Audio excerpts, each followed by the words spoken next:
Cảm giác gì thế này, chẳng biết là mình đang say hay đang tỉnh. Chỉ hút có vài ba bi, ngay sau khi đã vừa phá tan định. Đã biết là nó rất hại và sẽ làm ta không thể nào ngủ. Và khi nhìn lại vào gương là một thằng ngu, không thể nào vẫn một ngày như mọi ngày. Cũng chẳng có gì mà gọi là khác lạ, nhưng sao mùi vị cuộc sống dạo gần đây có vẻ như khá lạ. Rốt cuộc cũng là vì chữ tiền.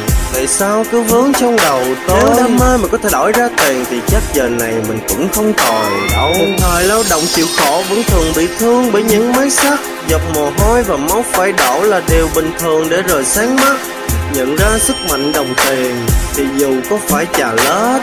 Đồng ý là không quan trọng, nhưng sống mà không có nó là nhớ. Thật buồn cười với cái cuộc đời như một ván bài vé, và phải chiến thắng mới có tất cả tiền bạc gây rú bè phái.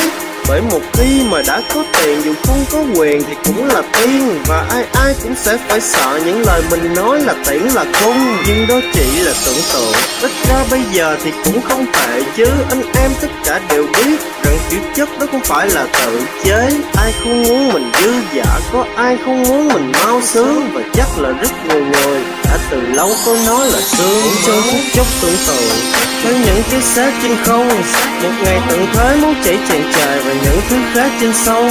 Là khi mà tiền không còn giá trị, chỉ cần biết đốt là cháy. Là khi mạng sống được xếp hàng đầu và mấu chốt là đấy. Cũng trong phút chốc tưởng tượng với những cái xác trên không, một ngày tận thế muốn chảy tràn trề và những thứ khác trên sông. Là khi mà tiền không còn giá trị, chỉ cần biết đốt là cháy. Là khi mạng sống được xếp hàng đầu và mấu chốt là đấy.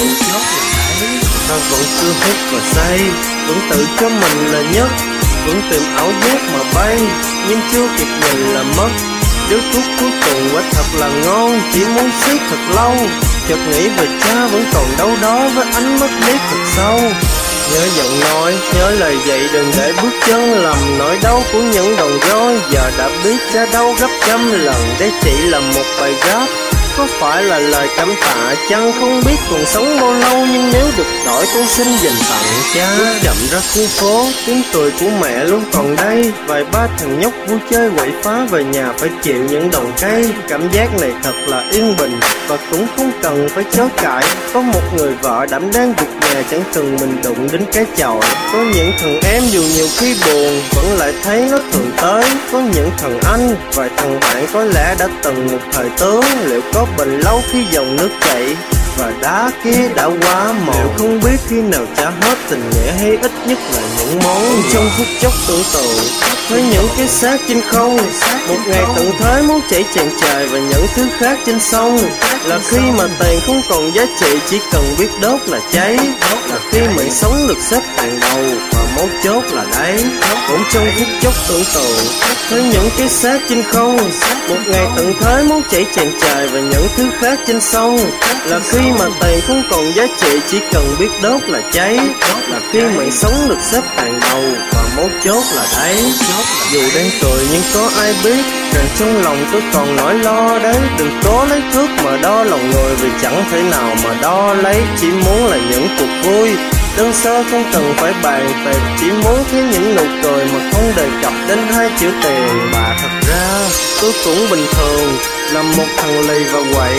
Dù sống thế nào đến khi gặp Phật thì cũng quỳ và lạy. Nam mô A Di Đà Phật, Nam mô A Di Đà Phật, Nam mô Đại Từ Đại Bi Quan Thế Âm Bồ Tát.